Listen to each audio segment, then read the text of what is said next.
Good evening, and thank you for joining us as we continue our study of Paul's second epistle to the Corinthians. Tonight we are going to look at 2 Corinthians chapter 3, verses 7 through 18. And joining us as usual is Ken Chapman from Orlando, Florida. How are you doing tonight? I'm doing good, Jonathan. Good to be with you again. Well, this is a section that has a lot of imagery, and so I'm sure it will spark a number of comments, probably between the both of us, off the cuff comments. So let's just go ahead and dig into the text as we kind of wrestle with the point that Paul's making and why Paul is making this point and what's going on in this passage. Ken, do you mind reading this first section of tonight's text for us? 2 Corinthians chapter 3, verses 7 through 11. Now, if the ministry of death, carved in letters on stone, came with such glory that the Israelites could not gaze at Moses' face because of its glory, which was being brought to an end, will not the ministry of the Spirit have even more glory? For if there was glory in the ministry of condemnation, the ministry of righteousness must far exceed it in glory. Indeed, in this case, what once had glory has come to have no glory at all because of the glory that surpasses it. For if what was being brought to an end came with glory, much more will what is permanent have glory. So we connect this text to last week's discussion. We back up just one verse to verse 6 when he talks about being ministers of a new covenant, not of the letter, but of the Spirit, for the letter kills, but the Spirit gives life. And so he kind of introduces this division, this contrast between the old and the new ministry, the old and the new covenant. And that's what he's really going to be expanding upon through the rest of this chapter. And Ken, maybe we should just go ahead and address it here. Why make this point here? Up to this time, we've been talking about specifically Paul's work with the Corinthian church and about why he does things the way he does things. And now all of a sudden he's making an argument that he makes in Romans, he makes in Galatians, that the Hebrew writer makes in the book of Hebrews. Ken, did we, to use your language that you used a minute ago, did we drift off a little bit and wake up in the middle of a sermon when the preachers moved on? What do you think's happening here? There may be more obvious explanations that I'm aware of, but I can only come up with two. Number one is that Paul, since he is a preacher, kind of got sidetracked and went off on a tangent. We know preachers. I know, Jonathan, you and I never do that. No. Some other preachers maybe want to do that. And so, I mean, it's possible that Paul has done that. There's nothing, in some sense, nothing wrong with that. One thought, him talking about the letters of commendation, not engraved in stones, kind of spurred this thought. And hey, that made me think of something. Let me talk about this for a minute, and then I'll get back to what I was talking about. That's a possibility. I think there's another possibility. I don't know that I have any historical evidence to back this up, but Paul in 2 Corinthians is going to be talking about his detractors, his opponents there at Corinth and maybe other places. And so is it possible that his opponents there in Corinth are these Judaizing teachers who are wanting to hold on to the old law in parts of it? And so Paul kind of gives kind of a backhanded, brush off to them in not just defending himself against their opponents, against their accusations, but also in dealing with kind of the root of their fallacy of holding on to the old law. Just a possibility. Right. Yeah, I think we can understand the section without knowing exactly how it, plugs in with what's going on here. But I'm going to agree with you here. I think that's probably the best explanation I've heard and seen of what Paul is doing in this text. Regardless, he is going to use some great imagery here, and we can use our imaginations as we dig into this a little bit. And as he refers to this old covenant, he calls it a ministry of death. And it may be similar to some of the things he says over in Romans about how the law couldn't fix sin. It could only point it out. So we have that idea. He's going to talk about it being carved in letters of stone. And that's just a picturesque image of going back to the Ten Commandments, Mount Sinai, obviously, and summarizing the entirety of the law. And he says that if this ministry of death, this old covenant, came with such glory that the Israelites could not gaze at Moses' face because of its glory. And this is just a reference back to Exodus chapter 34. You'll remember when Moses asked to see God. This is after the golden calf incident. And I think Moses is maybe a little bit afraid that God's about to ditch them in the desert. And God is very angry. Moses has stepped into the breach to keep God from just wiping them all out. And he says, show me your glory. And God says, well, you can't see it. If you see it in its totality, you'll die. And he says, but what I'll do is I'll put you in the cleft of the rock over here. I'll pass by. You can see kind of what remains as I pass by. And we know from that time on, Moses' face shone so brightly that the people couldn't look at him. He had to have a veil that he would take off when he went to speak with the Lord. So that's kind of that background to this imagery here. And that's going to be kind of in the back of Paul's mind as he makes this contrast between the old and the new. And so what he says is that this old covenant came with glory.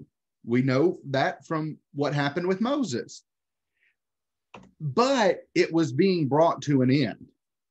And if the ministry that was being brought to an end came with glory, how much more will the ministry of the Spirit have glory?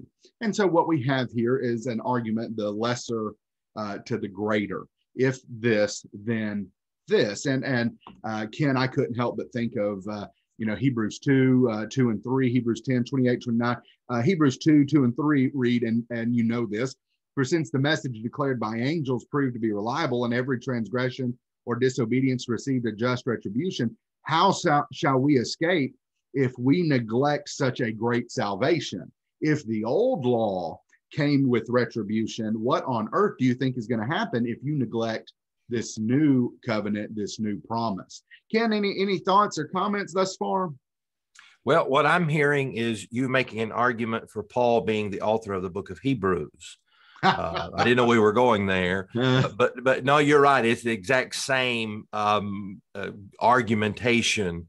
We know what happened with that old covenant. We know the glory that it received. We know the punishment that was enacted upon the violators of that.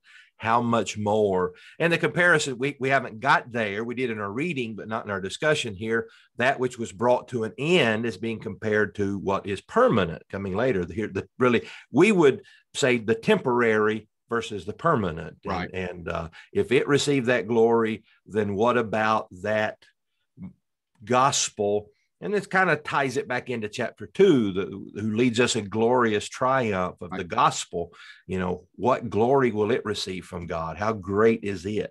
So, just out of curiosity, not to open a can of worms, do you think that Paul wrote Hebrews? Not trying to put you on the spot. I was just curious. No, I'm somewhat of an agnostic right. about that. I don't know. I hear all the arguments. It sure seems like it. Yeah. It's just one of those things, just as a country bumpkin preacher, that sounds like something Paul would write. So that's usually where I land up. You heard it first here, ladies and gentlemen. Ken Chapman is an agnostic.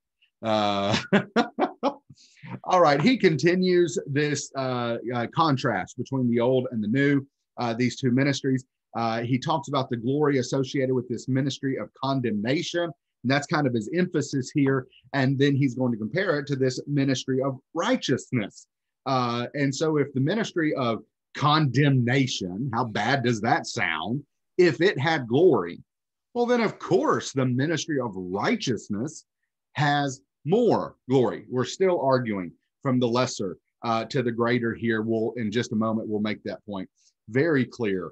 What once had glory has come to have no glory at all.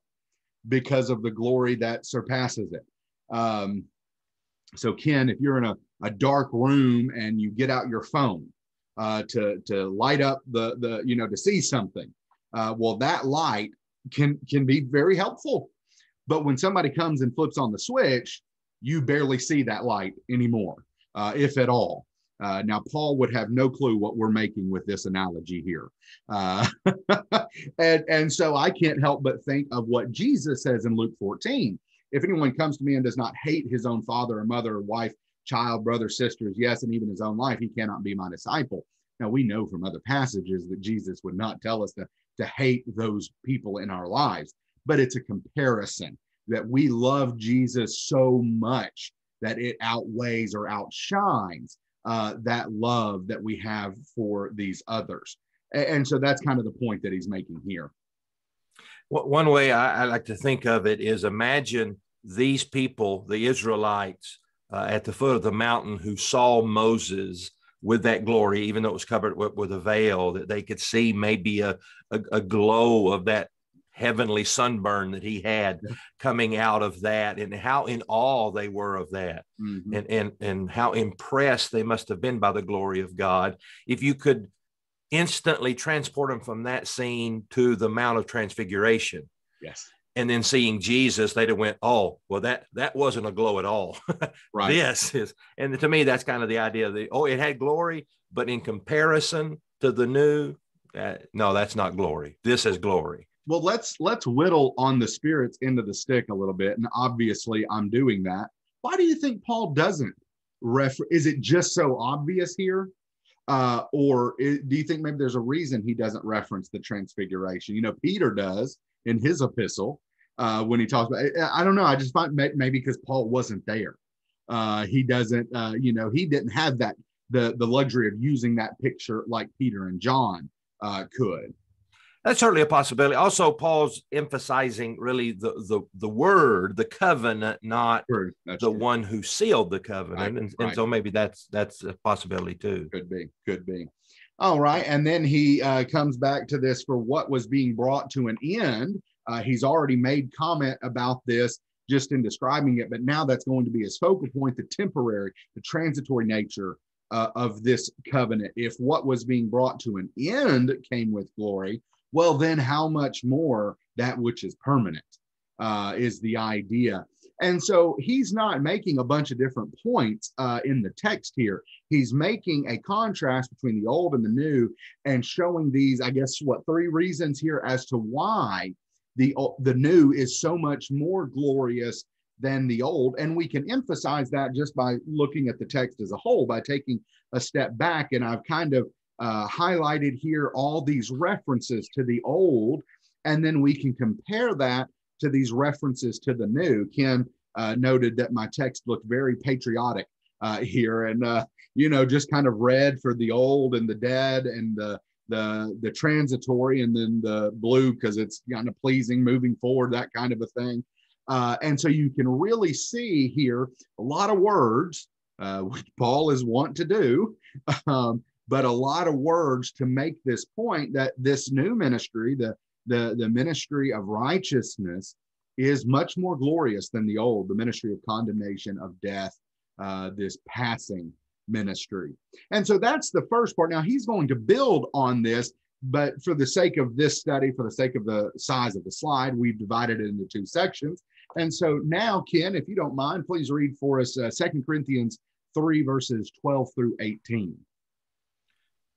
Paul continues, since we have such a hope, we're very bold, not like Moses, who would put a veil over his face so that the Israelites might not gaze at the outcome of what was being brought to an end. But their minds were hardened.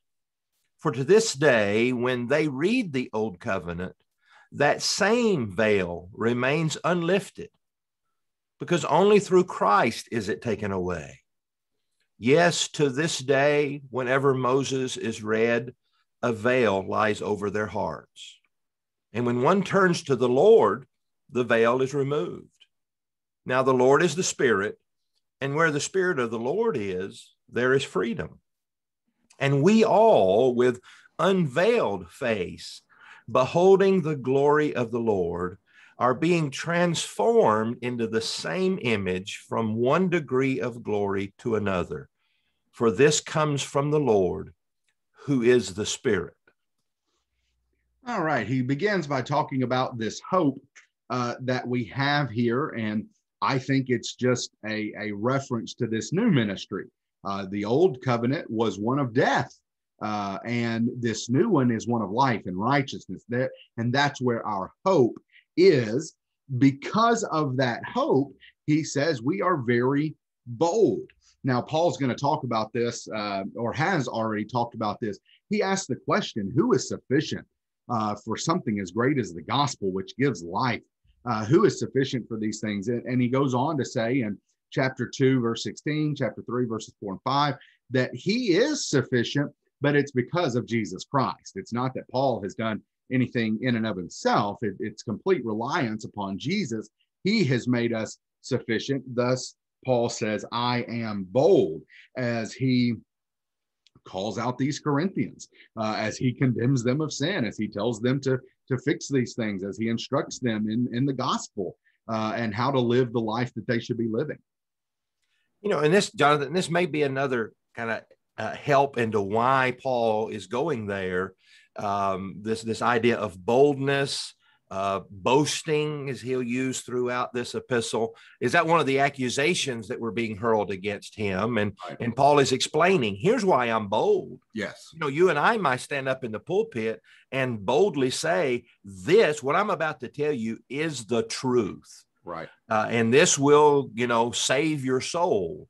Well, it's not boldness of ourselves, it's of the message. And maybe that's the point here, is he's just explaining his boldness, why I can be so confident in what I'm saying and teaching and even imposing on you, is because unlike Moses, we don't have the veil over the face. We're presenting that gospel that's the truth of God. And as he said in another place, and I'm not ashamed of it.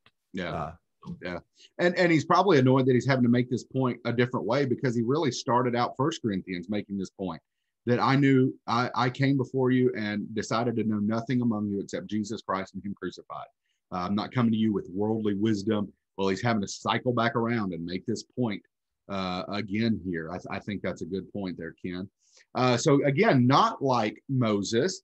And so we've already started talking about this idea here of from Exodus chapter 34 and what Moses had to do. But what Paul wants to do is bring up this veil issue again, because he's going to make a point. He's going to kind of turn this into an analogy here and use this imagery for what some Jews do when they still read the Old Testament. That Moses used to put the veil over his face so that they might not gaze at the outcome of what was being brought to an end, but their minds were hardened, for to this day, when the Old Covenant is read, that same veil remains unlifted. They are still reading the Old Covenant through a veil. They're not seeing it clearly. And he accuses them. The reason this is happening is not so much ignorance, but because of a hard heart. Because when they look at Jesus Christ, they reject him. And that was obviously the main accusation there in this part of the first century. And it's only by Jesus Christ that veil is taken away. It is through Jesus Christ that the Old Testament is unlocked. Now, I realize that much of the Old Testament has an original historical meaning as you read through it without thinking of Jesus Christ. Our Jewish friends have been doing it for millennia. But when you see Jesus Christ, for example, what Paul had happen on the road to Damascus, when he comes to understand that Jesus is the Christ, and now he looks back over all that text that he knows so well, that veil was lifted. And Paul is all of a sudden seeing. So Paul is telling them, in many ways, I used to be the same way. But when I understood Jesus Christ, this was removed. And yet, to this day, a veil lies over their heart when they read what Moses had to say. But When one turns to the Lord, the veil is removed. Now, the Lord is spirit, and where the spirit of the Lord is, there is freedom. Now, I don't know, Ken, what all is being said. Maybe you can help us about why we're emphasizing the Lord is spirit and the spirit of the Lord is there. But I think the point of the freedom that's being mentioned here is as opposed to the death and condemnation of the old ministry, probably because he's talked about the difference between in verse 6, who has made us sufficient to be ministers of a new covenant, not of the letter, but of the spirit. Maybe it's going all the way back to verse 6 there, for the letter kills, but the spirit gives life. And so he's connecting Jesus with the spirit here. Do you think that's the explanation there? Yeah, absolutely. I see as the contrast there between letter and spirit. And I think, again, you're exactly right with the idea of freedom. Paul uses that language throughout his writings. I think Galatians 5, verse 13, talking about the liberty that we have in Christ, right, as opposed to the bondage that they were under the old law. So, yeah, right. I think you're dead on. Okay, well, good. I might make one point here, Jonathan. I knew that was too easy. I know it is too quick. Kind of outside of the contextual considerations of what we're talking about here, but I see a little bit of a cautionary warning in our biblical interpretation in this section, and I think it's a good section to illustrate. Sometimes people will say, here's a word used here in the Bible. Here's a word used here, and it meant this here, and so it must mean the exact same thing here. Right. That's not true. This whole section, think about the tablets of stone, how Paul has kind of just run with that, and it's changed its meaning. Here, the word veil is used in 2 or 3 different kind of ways, metaphorically and literally.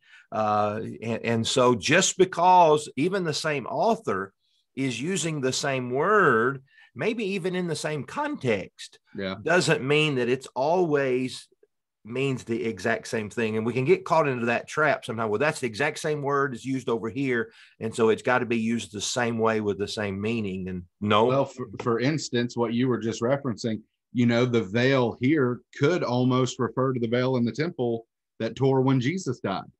When one turns to the Lord, at least that would have been an echo in the back of Christians' minds as they read this section here, whether Paul is specifically meaning it or not. You're exactly right here. You can't just always force a definition regardless of context here.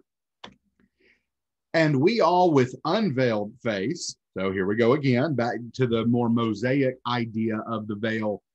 Here we with unveiled face, because it's been removed. Why? Because we've turned to Jesus Christ. Now we behold the glory of the Lord. We see God more clearly because we have Jesus Christ. We have his son, the image, the icon, I believe is the Greek word there, of God above. And so we can see him with unveiled face.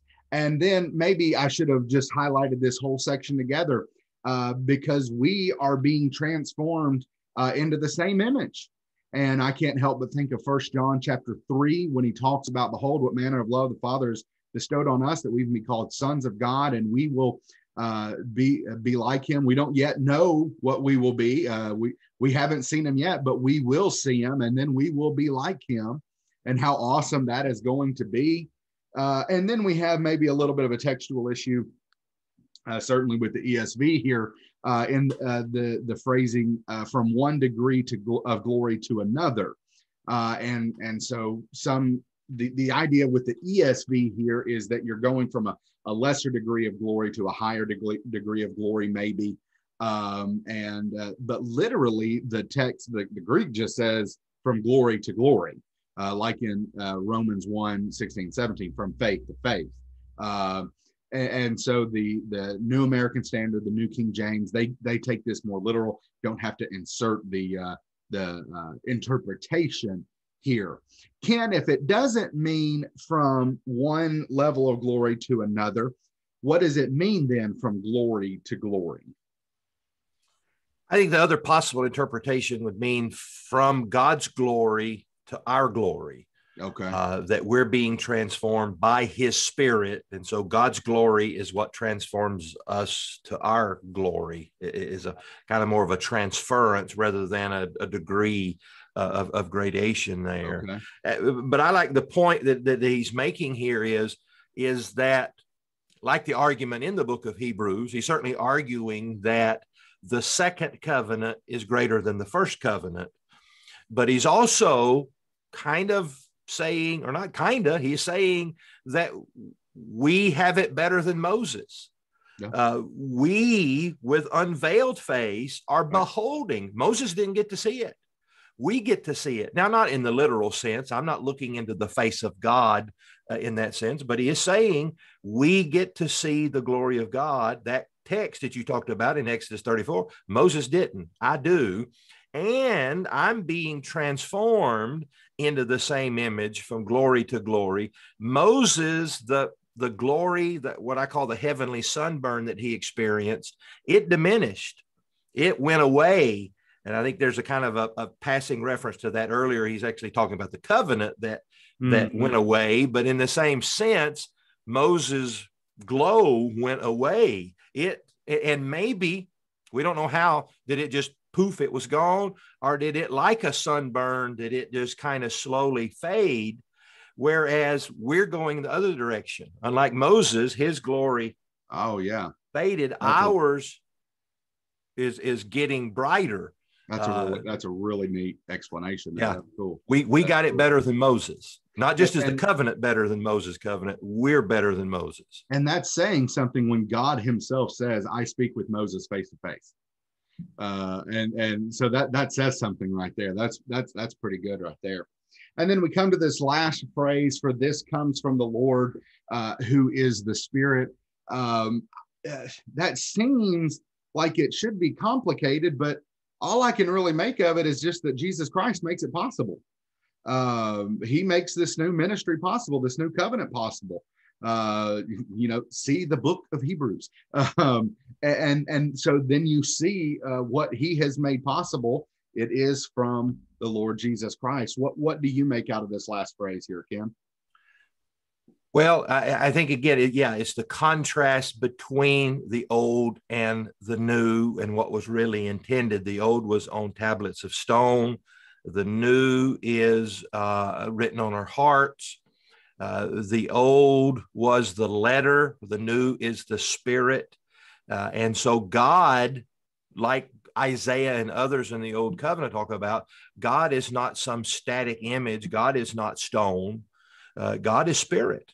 And so this covenant, the second covenant, not the old, which is the covenant of condemnation, the ministry of death, this new covenant better exemplifies who God is, if that's the way of saying it, because he is Spirit. And this new covenant, it's not the letter. It's not on tablets of stone. That's not who God is. It is Spirit, because God is Spirit, and this new covenant is Spirit. I think we do see that we are in the middle of a parenthetical explanation or discussion here as we start chapter 4 next week. Therefore, having this ministry by the mercy of God, we do not lose heart, but we have renounced disgraceful, underhanded ways. You see that and you're like, oh, back to the main point. He's going back to ridiculing whatever's happening in Corinth there. And so I think we do have a bit of a parenthetical here. But we shouldn't be too surprised when Paul starts talking about the sacrifice of Jesus over in Philippians 2. He, to use human language, he seems to get carried away. Peter's going to do the same thing in 1 Peter 2 when he mentions the sacrifice and the suffering of Jesus. And so here, as he has a lot of this rolling around here, he kind of, well, since I've made this comment, let me make this point real quick, and then we can get back to our text, kind of how Paul handles it here. Well, Ken, thank you for your input today. And you will be leading us as we start talking about chapter 4 next Monday. And we hope to see everyone then at 6:30 next Monday night. Hope you have a good one, and God bless.